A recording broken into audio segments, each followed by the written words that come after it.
அஸ்ஸலாமு அலைக்கும். ஹாய், எல்லோரும் எப்படி இருக்கீங்க? ஸோ மணி பார்த்தீங்கன்னா 1 மணி ஆகுது. இன்றைக்கி என்னன்னு தெரில, கொஞ்சம் நேரத்தோடைய டியூட்டி வந்துருச்சு. இந்த ஹீட்டில் வெளியே போக மாட்டாங்க. ஆனால் இன்றைக்கி வண்டியை ஸ்டார்ட் பண்ண சொல்லிட்டாங்க. வண்டியை ஸ்டார்ட் பண்ணிட்டு ஒரு 2-3 ரவுண்டு அடிச்சுட்டு வா, அப்போ தான் ஹீட்டு குறையும் அப்படின்னாங்க. நானும் பார்த்தீங்கன்னா வண்டியை ஸ்டார்ட் பண்ணிட்டு அப்படியே 2-3 ரவுண்டு போகிறேன். நான் அந்தளவுக்கு பயங்கரமாக ஹீட் இருக்குது வண்டிக்குள்ளே. 47 டிகிரி இருக்குது இன்றைக்கி ஹீட்டு. ஸோ இந்த தெருக்குள்ளேயே ஒரு 2 ரவுண்ட் அடிச்சுட்டு வச்சுக்கோங்களேன், கொஞ்சம் கூலிங் ஆயிரும். எங்கே போகிறாங்கன்னு தெரில. எழுந்திரிச்சிட்டு சாப்பிடவே இல்லை. நேரத்துக்கு அதே மாதிரி தான் 5 மணி 4 மணிக்கு தூங்குனது. இப்போ போயிட்டு எத்தனை மணிக்கு வருவாங்கன்னு தெரியல. ஏன்னா இன்றைக்கி வேலைக்கிழமை கொஞ்சம் அப்படி தான் இருக்கும். வேலைக்கிழமை கொஞ்சம் எக்ஸ்ட்ரா டியூட்டி இருக்கும். நைட்டுக்கு ஏதாவது ப்ரோக்ராம் போட்டிருப்பாங்க. அதனால் காலையிலேருந்தே டியூட்டி ஸ்டார்ட் ஆயிரும். ஒரு ரவுண்ட் அடிச்சுட்டு முன்னாடி போய் நின்றோம்னா ஓரளவு நார்மலாக இருக்கும்னு நினைக்கிறேன். கூலிங் ஃபுல்லாக தான் வச்சுருக்கேன் ஏசியை. ஆனால் ஹீட்டு பார்த்தீங்கன்னா பயங்கரமாக தான் தெரியுது. அதான் ஒரு ரவுண்டு அடிச்சிட்டோம்.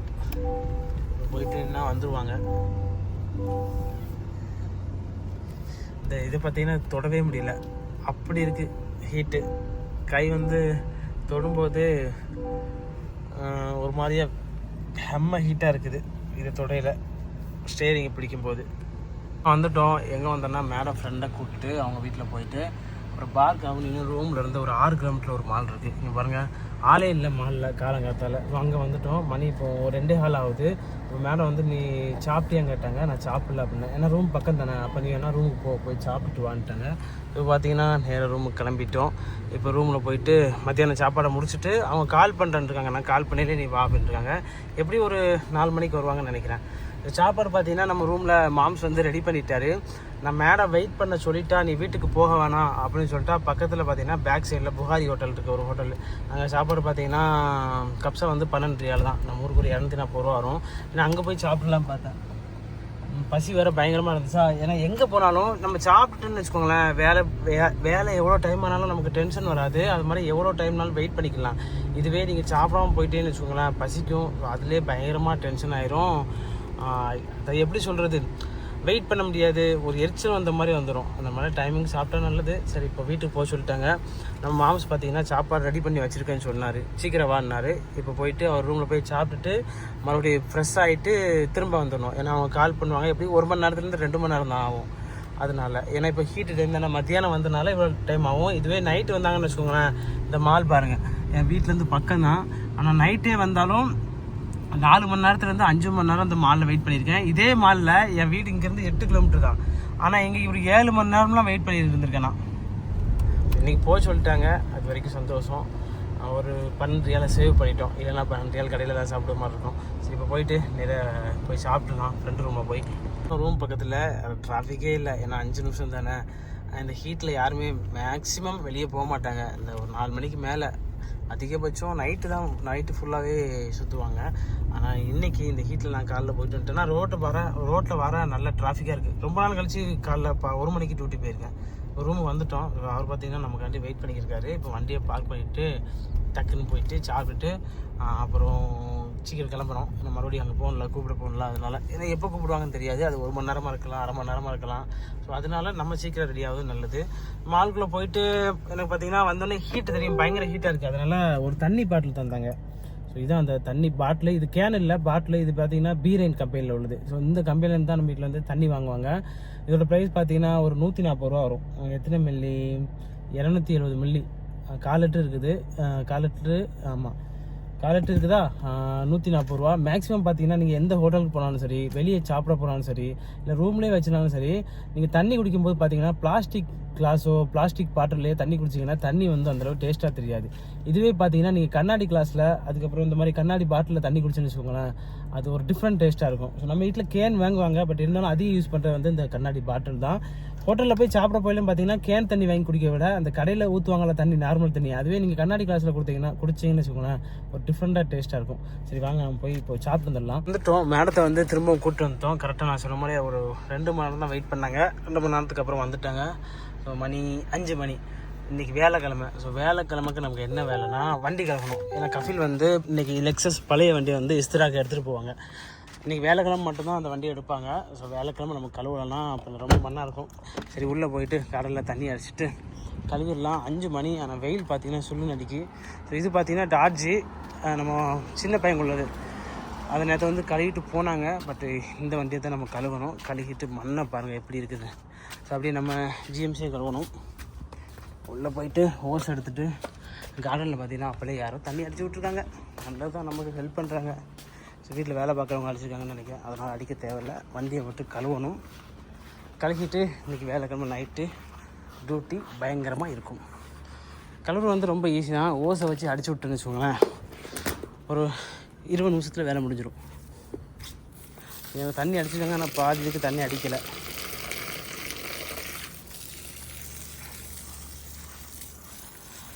இந்த ஓஸை வச்சு அடித்து விட்டுட்டு அதுக்கப்புறம் சோப்பில் எதுவும் தைக்க வேணாம். அப்புறம் துணியை வச்சு தொடச்சி விட்டோன்னா வண்டி பளபளன்னு ஆயிரும். இவங்க தண்ணி அடித்தா இங்கே இப்படி தான் பண்ணுவாங்க. பாதி செடிக்கு தண்ணியே அடிக்கலை பாருங்கள். கார்டனில் மட்டும் லைட்டாக அடிச்சு விட்ருக்காங்க, அவ்வளோதான். இது தண்ணி அடித்து விட்டோம் ஃபுல்லாக. இது பார்த்திங்கன்னா ஃபைபர் துணி. இந்த துணியை வச்சு தொடச்சுன்னு வச்சுக்கோங்களேன், அப்படியே வண்டி புது சுனக்காயிரும். அவ்வளோதான். பக்கெட் எடுத்து தண்ணி எடுத்துலாம் கழுவ வேண்டிய அவசியம் கிடையாது. இந்த துணியை வச்சு கழுவிடலாம். ஸோ இந்த வண்டி, அதுக்கப்புறம் அடுத்தாப்புல ஒரு வெள்ளை வண்டி நிற்கிறாங்க. இந்த 2 வண்டியை மட்டும் கழுவினா போதும், அவ்வளோதான். பார்த்தீங்கன்னா மணி கரெக்டாக இப்போ தான் 7:40 ஆகுது. மேடம் வண்டியை ஸ்டார்ட் பண்ண சொல்லிட்டாங்க. வண்டியை ஸ்டார்ட் பண்ணி இருக்கிறேன். ஈவினிங் டியூட்டி முடிச்சுட்டு இப்போ தான் குளித்தேன். ஏன்னா இன்றைக்கி ரொம்ப லேட் ஆகிடுச்சு. ஏன்னா நேற்றே நான் தண்ணி பிடிச்சி வைப்பேன் எப்போதும் பக்கெட்டில். இங்கே நார்மலாக இந்த வெயில் டயத்தில் நார்மலாக குளிக்க முடியாது, தண்ணி சூடாக இருக்கும். ஒரு 5 மணி நேரத்துக்கு முன்னாடியே பிடிச்சி வைக்கணும். பிடிச்சி வச்சுட்டு இப்போ தான் குளித்தேன். குளிச்சுட்டு அடுத்த டியூட்டி வந்துருச்சு. ஆஃபீஸுக்கு போக வண்டியை ஸ்டார்ட் பண்ண சொல்லிட்டாங்க. இப்போ வண்டியை ஸ்டார்ட் பண்ணி வெயிட் பண்ணுறேன். மேடம் வந்தோடனே பார்த்தீங்கன்னா இன்றைக்கி வேலைக்கிழமைனால ஆஃபீஸுக்கு போகிறாங்களா இல்லை எதுவும் மாலுக்கு போகிறாங்களான்னு தெரியலை. ஆஃபீஸுக்கு போனால் 11 மணிக்கெலாம் வந்துடலாம். இல்லைன்னு வச்சுக்கோங்களேன், மாலுக்கு போனால் லேட் ஆகும். கிளம்பி வந்துவிட்டோம். மேடத்தை இறக்கி விட்டோம். எனக்கு தெரியும் வேலைக்கிழமைனாலே மாலுக்கு தான் வருவாங்கன்னு. எஸ், நான் நினச்ச மாதிரியே மாலுக்கு தான் வந்திருக்காங்க. இது எந்த மால்னு பார்த்தீங்கன்னா சரி நக்கீல் மால்னு சொல்லுவாங்க. என் ரூம்லேருந்து ஒரு 6 கிலோமீட்டர் தான், பக்கம்தான். ஸோ இறக்கி விட்டுட்டு நீ போய் நேராக வண்டியை பார்க் பண்ணு அப்படின்னாங்க. இன்றைக்கி வேறு கிழமையா மேக்ஸிமம் நார்மல் டயத்துலேயே இந்த நக்கீல் மாலெலாம் செம்மையாக இருக்கும். டிராஃபிக்கு வண்டியோட இடமே இருக்காது. இன்றைக்கி என்ன சொல்லவா வேணும், சுற்றி வரணும். எப்படியும் ஒரு பார்க்கிங் கிடைக்கணும்னா 1/2 மணி நேரம் ஆகும். வெயிட் பண்ணணும் ரொம்ப நேரம். லெஃப்ட் சைடு ஃபுல்லாக பாருங்கள். இது ஃபுல்லாக விஐபி பார்க்கிங் இருக்குது. அதுக்கு வந்து பைசா பே பண்ணணும். அது வந்து வழி பார்க்கிங் சொல்லுவாங்க. 30 ரியாலேருந்து 50 ரியால் வரைக்கும் பே பண்ணணும். ஸோ நம்ம வந்து டிரைவர்ஸ் வந்து இந்த மாதிரி விஐபி பார்க்கிங்லாம் பண்ணக்கூடாது. நம்ம ஏதாவது ஒரு பார்க்கிங்கை கண்டுபிடிச்சி அங்கே தான் பார்க் பண்ணணும். ஏன்னா 1/2 மணி நேரத்துக்கிட்ட வெயிட் பண்ணேன், பார்க்கிங்கே கிடைக்கல. அதுக்கப்புறம் அப்படியே ரோட்டை பார்க்குற மாதிரி ஒரு பார்க்கிங் கிடைச்சிது. இங்கேருந்து வண்டி போகிற வண்டியை பார்த்துட்டு அப்படியே டைம் பாஸ் பண்ணலாம். ஒரு பார்க்கிங் கிடச்சிது, வந்து பார்க் பண்ணிட்டேன் வண்டியை. ஸோ அப்புறம் மேடம் மால்குள்ளே போயில சொல்லிட்டு தான் போனாங்க. ஏர்போர்ட்டுக்கு போனாலும் போகிற மாதிரி இருக்கும். ஒரு 1.5 மணி நேரம் கழிச்சுருந்தாங்க. வேலைக்காரங்க வந்து 2 மாதத்துக்கு முன்னாடி வெக்கேஷன் போயிருக்காங்க. அவங்க வந்து திரும்ப வராங்க. மும்கின்னா சொல்ல முடியாது, கஃபில் போய் கூப்பிட்டு வந்துடுவாங்க. அப்படி கஃபில் போகலன்னா நீ தான் போகணும் அப்படின்னாங்க. நான் ஒன்றும் பிரச்சனை, நான் போயிட்டு வரேன். ஸோ அதனால மால்லேருந்து இன்றைக்கி கொஞ்சம் சீக்கிரம் வந்துடுவாங்கன்னு நினைக்கிறேன். பார்ப்போம், வெயிட் பண்ணி பார்ப்போம். சீக்கிரம் வந்துட்டால் நமக்கும் நல்லது. அவங்கள விட்டுட்டு ஏர்போர்ட்டுக்கு போயிடலாம். அவங்க வந்து கரெக்டாக 9:30 வருவாங்க. மணி இப்போ கரெக்டாக ஒரு 8 ஆகுது. இன்னும் கரெக்டாக ஒரு 1.5 மணி நேரம் இருக்குது. டிக்கெட்டை பார்த்தீங்கன்னா எனக்கு அனுப்பி வச்சுருந்தாங்க கஃபில். ஸ்ரீலங்கா ஃப்ளைட்டில் தான் வராங்க. அரைவல் பார்த்தீங்கன்னா இங்கே 9:15 காமிக்குது. ஸோ 9:15 லக்கேஜெலாம் எடுத்துகிட்டு வெளியே வர பார்த்தீங்கன்னா ஒரு 9:30 ஆயிரும். ஸோ பார்க்கலாம் இவங்க எத்தனை மணிக்கு போக சொல்கிறாங்கன்னு. இப்போ பார்த்தீங்கன்னா ஜிஎம்சி தான் எடுத்தேன். ஆனால் அந்த வண்டியில் பெட்ரோல் இல்லை. பெட்ரோல் குறையாக தான் கிடக்குது. போயிடும் ஏர்போர்ட்டுக்கு, ஆனால் திரும்பி வரையில் கஷ்டம். ஸோ ஏர்போர்ட்டில் போகிற வழியில் பார்த்தீங்கன்னா ஒரே ஒரு பெட்ரோல் பம்பு தான் இருக்குது ஏர்போர்ட் பக்கத்தில்.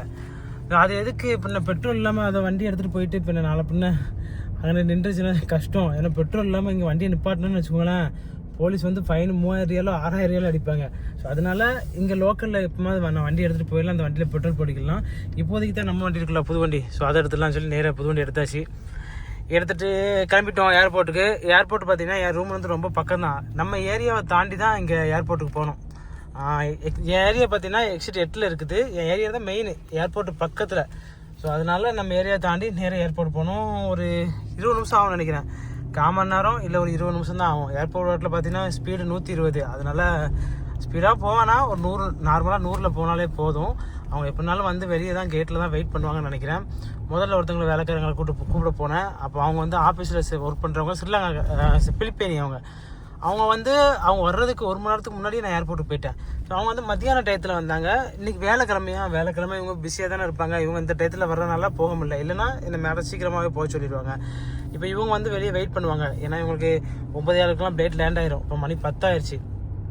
அதனால் இப்போ வெளியே வந்து தான் வெயிட் பண்ணுவாங்க. நம்ம நேராக பார்த்தீங்கன்னா டோரில் போய் அவங்கள அப்படியே ஏற்றிட்டு நேராக வீட்டுக்கு வந்துட வேண்டியதான். அவ்வளோதான். அன்றைக்கி டியூட்டி பார்த்தீங்கன்னா இதுக்கு மேலே இருக்காதுன்னு நினைக்கிறேன். இப்போ வந்துட்டு நைட்டுக்கு ஏதாவது கடையில் சாப்பிட போகணுன்னு நினச்சிருக்கிறேன். ஸோ இப்போ பார்த்தீங்கன்னா நான் ஷார்ட்கட்டில் போய்கிட்டு இருக்கேன். ஹைவேயில் போனாலும் சுற்றி வரணும். இப்போ இந்த ஷார்ட்கட்டில் நேராக உள்ளே ஏறட்டுன்னு வச்சுக்கோங்களேன், ஏர்போர்ட்டுக்கு முன்னாடி ஒரு பெரிய ஃப்ரிட்ஜ் இருக்குது, அங்கே போயிடலாம். அங்கேருந்து நேராக பார்த்தீங்கன்னா நமக்கு ஏர்போர்ட் தான்.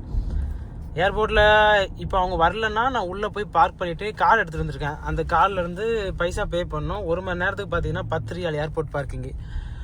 நமக்கு டைம் கூட பைசாவும் கூடும். இப்போ பார்த்தீங்கன்னா ரோடு வேலை நடக்குதுன்னு நினைக்கிறேன். ரோடை பாருங்கள் எவ்வளோ குட்டியாக இருக்குன்னு. இந்த கேப்புக்குள்ளே தான் பூந்து போகணும். சின்ன ரோடு. இந்த பக்கம் அடைச்சி வச்சுருக்காங்க கல் போட்டு. லெஃப்ட்டில் ஏறணும்னா கல் வந்து உரசிடும். ரைட்டில் பார்த்தீங்கன்னா மண்ணாக கிடக்கு. கரெக்டாக ஒரு வண்டி போகிற அளவு தான். 2 டயருக்கும் நடுவில் போய் தான் ரோடு இருக்குது. கொஞ்சம் இந்த பக்கம் போனாலும் மண்ணில் இறங்கிடும், இந்த பக்கம் போனாலும் இடிச்சிடும். அப்படி தான் ரோடு வேலை இந்த இடத்துல நடந்துக்கிட்டு இருக்குது. கொஞ்சம் தூரம் தான். அதை தாண்டிட்டேன்னு வச்சுக்கோங்களேன், ஹைவேல இறங்கிட்டோம்னா பறந்துடலாம். அவங்க வந்து வெயிட் பண்ணிக்கிருப்பாங்கன்னு நினைக்கிறேன். நான் நினச்சேன் எனக்கு தெரியும் அவங்க வர்றது. எனக்கு காலையிலே கஃபில் டிக்கெட் அனுப்பியிருந்தாங்க. இப்போ மேடம் சொன்னாங்க நீ போயிட்டு கஃபில்கிட்ட ஒரு வாரத்தை கேட்டுக்கோன்னாங்க. ஏன்னா அவங்க வர்றது ஸ்ரீலங்கா ஃப்ளைட்டு தானே வராங்க. ஸ்ரீலங்கா ஃப்ளைட் வந்து கரெக்டாக டெர்மினல் 3க்கு தான் வருது. டிக்கெட்டும் என்கிட்ட இருக்குது. இப்போ போயிட்டு கஃபில்கிட்ட கால் பண்ணி கேட்குறதுனாலும் கேட்டுக்கலாம். பார்த்தீங்கன்னா வந்துட்டோம், ஏர்போர்ட்டுக்குள்ளே வந்துட்டோம். டெர்மினல் 3க்கு தான் வர சொன்னாங்க. இப்போ கஃபில் ஒரு கால் பண்ணாங்க டெர்மினல் 3க்கு போகணும். அவன் வந்து இறங்கியிருப்பாங்கன்னு நினைக்கிறேன். இறங்கிட்டு கால் பண்ணி மேடத்தில் சொல்லியிருப்பாங்கன்னு நினைக்கிறேன், தெரியல, பார்க்கலாம். நமக்கு வந்து ஜென்ஸ் வந்தான்னு வச்சுக்கோங்களேன் ஈஸியாக இருக்கும் அவங்க வரும்போது. ஏன்னா அவங்க நான் இந்த மாதிரி இந்த அதாவது ஏர்போர்ட்டுக்கு வெளியே வந்த உடனே இது இருக்கும், ஒரு பில்லர் இருக்கும், 4-5 பில்லர் இருக்கும். நான் அந்த மாதிரி இந்த பில்லரில் இருக்கேன் அப்படின்னு சொல்லுவாங்க. ஸோ அப்போ அவங்கள பிக்கப் பண்ணுறதுக்கு கொஞ்சம் ஈஸியாக இருக்கும். ஸோ இதுவே லேடிஸ் வந்தால் கொஞ்சம் கஷ்டம். ஏன்னா அவங்கள உள்ளே போய் கூட்டு வர்றது தான் கொஞ்சம் கரெக்டாக இருக்கும். ஏன்னா வெளியே போய் அவங்களுக்கு சரியாக ஒரு சில இதெல்லாம் தெரியாது. இப்போ ஜென்ஸ் வந்தால் ஈஸியாக இருக்கும். நானும் இறங்கணுன்னா பார்த்தீங்கன்னா எப்போதுமே ஒரு 22 அல்லது 22 இந்த பில்லர் நம்பர் இருக்கும். நான் அது கீழே வந்து நின்றுட்டு நான் அந்த பில்லருக்கு கீழே நிற்கேன் அப்படின்னு கால் பண்ணி சொல்லிடுவோம். அவங்க உடனே வந்துடுவாங்க. இவங்க தெரியல, டெர்மினல் 3 வந்து ஸ்டார்டிங்கில் தான் இருக்குது. இப்போ போய் பார்க்கணும் எப்படின்னு. Welcome to Riyadh international airport. இதுதான் ரியாத் இன்டர்நேஷ்னல் ஏர்போர்ட்டு. டெர்மினல் 3க்கு பக்கத்தில் வந்துட்டேன். ரியாத் ஏர்போர்ட்டு தான் இருக்கிறதுலே பெரிய ஏர்போர்ட்டு. ஸோ இப்போ பார்த்தீங்கன்னா ஏர்போர்ட்டை இன்னும் பெருசாக கெட்டிக்கிட்டு இருக்காங்க. ஸோ வந்துட்டோம் பாருங்கள், இதான் ரியாதோட ஏர்போர்ட்டு. வந்தோடனே போட்டிருக்காங்க பாருங்கள் சைடில் பில்லர் நம்பர்லாம், பார்த்தாலே தெரியும். ரியாத் இன்டர்நேஷ்னல் ஏர்போர்ட்டு வேர்ல்டுலே இதான் கொஞ்சம் பெரிய ஏர்போர்ட்டுன்னு கேள்விப்பட்டேன். எத்தனாவது இடத்துலையே இருக்குதுன்னு சொல்லி கேள்விப்பட்டேன், சரியாக தெரியலை. டெர்மினல் 3 எங்கே இருக்குது? டிராஃபிக்கை பாருங்கள் எப்படி இருக்குதுன்னு. ஆனால் ஏர்போர்ட்டுக்கு வரையில் என்ன சந்தோஷம் தெரியுமா?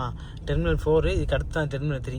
அதாவது ஊருக்கு போயில பார்த்தேன்னு வச்சுக்கோங்களேன் அளவு கடந்த சந்தோஷம் இருக்கும். ஆனால் ஆட்களை கூப்பிட வரையில் பார்த்தேன்னு வச்சுக்கோங்களேன் மனசு வந்து கொஞ்சம் கஷ்டமாக இருக்கும். அந்த ஒரு வண்டி நிற்கி பாருங்கள். இங்கே பார்க்கிங் பார்த்தீங்கன்னா ஒரு 10, அதாவது பார்க் பண்ணுறது தான் பெரிய விஷயம். நம்ம பார்க் பண்ணிட்டு வண்டியை உடனே எடுத்துடணும். இல்லைன்னு வச்சுக்கோங்களேன் முக்காலி படிச்சுடுவாங்க, இல்லைனா வண்டியை தூக்கிடுவாங்க. நம்ம வண்டியை தூக்குது ஒரு வண்டி முன்னாடி சுற்றிக்கிட்டு இருக்குது பாருங்கள். அவங்க எங்கே நிற்காங்க? இதான் டெர்மினல் 3. ஆனால் அவங்க எங்கே நிற்காங்கன்னு தெரியலையே. அப்படி இல்லைன்னா பார்க் பண்ணிட்டு தான் போய் பார்க்கணும் அவங்கள. அவ்வளோதான். பார்த்தீங்கன்னா இறக்கி விட்டோம். இப்போ தான் உள்ளே போகிறாங்க.